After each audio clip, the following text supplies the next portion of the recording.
You have felt the power of the Ashen and survived. We will need that strength of yours. Just like Dark Souls is a phrase that is thrown around way too literally in today's day and age. Essentially, any game that is even slightly challenging is immediately likened to From Software's popular RPG franchise, with little regard for how the rest of the game is actually designed. But the relatively new subgenre that we've now come to know as Souls-like is about much more than just difficulty. More than anything else, it refers to a very particular style of game design that defines an entire experience and how it's structured. In that sense, Ashen is literally just like Dark Souls.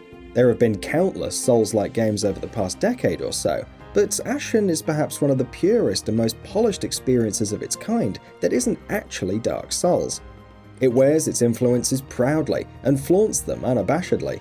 That's both a bane and a boon. It's a bane because that can be seen as a lack of originality, or as the game being too derivative, which, to be fair, is true a lot of the times. But it's a boon because what Ashen does, it does extremely well. And when execution of an idea, any idea, is as strong as it is here, a lack of originality doesn't matter as much in the end. The staples that you'd expect to see in a Souls game are all here. Combat mostly revolves around 3 actions: heavy attacks, light attacks, and dodge rolling, all of which is done while being mindful of your health and stamina meters.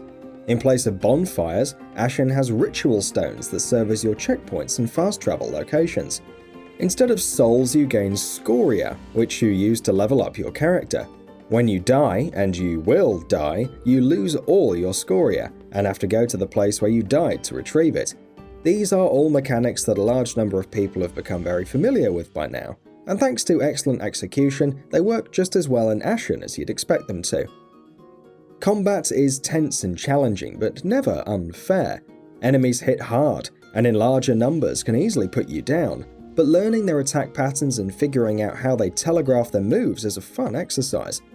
Boss encounters are dangerous and thrilling, and though the game obviously has much fewer of these, given its relatively short runtime of 15 to 20 hours, every one of them is excellently designed, and victory against them always comes with a swelling sense of accomplishment.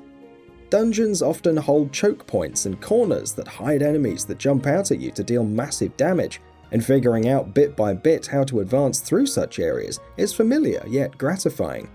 In its moment-to-moment gameplay, in fact, familiar yet gratifying is the best way to describe Ashen. That said, it would be unfair to say that Ashen is completely lacking in originality. Though its Souls influences are immediately and constantly apparent, even to someone who may not have much experience with From Software's titles, the game does enough to make sure that it isn't just a lazy cut-paste job. The best and most striking example of that is the game's visual design, completely minimalistic but breathtakingly gorgeous. Every frame in the game is strikingly subtle, with bold uses of colour, light and shadow, leading to an almost impressionist look that stays with you long after you're done. All the characters in the world of Ashen are faceless, with blank slates peppered with only hair and defined only by shapes. The world itself is richly detailed and desolately beautiful. This visual style goes a long way towards setting the tone, and tone is incredibly important in Ashen. Like the games it borrows so much from, Ashen is an experience that's defined almost as much by its mechanics as it is by its atmosphere, which is somber, melancholic, and haunting. Another way Ashen differs from Souls is its world design. While Souls games use an almost Metroidvania-like design philosophy, where intertwining levels are constantly looping back on each other, Ashen is more open-ended. While its dungeons are pretty narrow and defined mostly by corridors, everything else is open world. It's not massive, but it never feels tiny either, and always provides ample incentive for exploration, which mostly comes in the form of a desire to see more of the game's hauntingly beautiful world. Progression is also much more limited. There's very little focus on individual stats in Ashen, and for the most part your stealth and stamina are the things that you need to be most concerned about.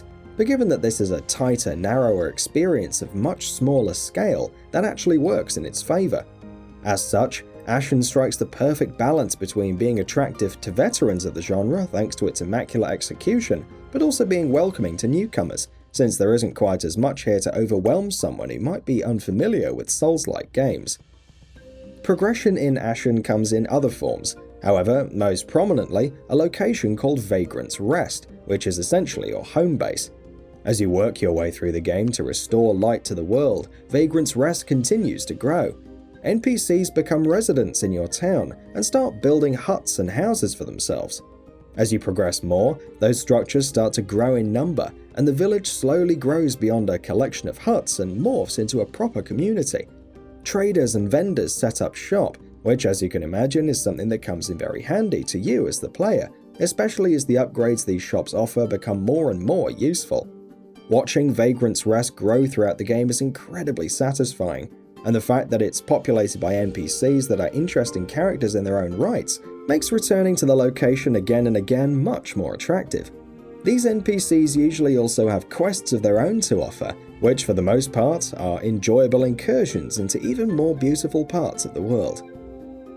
Ashen also employs co-op mechanics in some very interesting ways. The NPCs you recruit to Vagrants Rest can often tag along with you on quests. In many cases, it's even necessary for you to bring a companion along, since some areas in the world require two people to work together for you to be able to progress. Interestingly enough, if you're playing online, there's a chance that one of these companion characters might be another player instead of an NPC.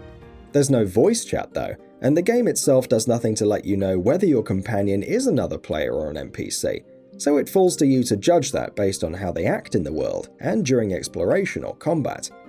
It fits with the minimalist and ambiguous atmosphere of Ashen perfectly, and works very well because companions can actually be very useful in certain situations. They can revive you if you're felled in combat, and you them. And while this makes things significantly less challenging at times, it doesn't neuter the difficulty completely. So yes, Ashen isn't the most original game out there. It borrows a large portion of the core of its identity heavily from giants of the industry, and as such, ends up feeling very familiar in more ways than one. That familiarity though rarely ever works against it, because the game displays an excellent understanding of what makes the Souls-like genre tick and implements those borrowed ideas with great aplomb. Fans of the genre will definitely find something to love here, while newcomers might also find Ashen to be a great place to jump in. And that wraps it up. If you like what we're doing, please consider subscribing to our channel. We upload new videos daily, so make sure you don't miss them by subscribing. We appreciate your support, and we thank you for checking us out.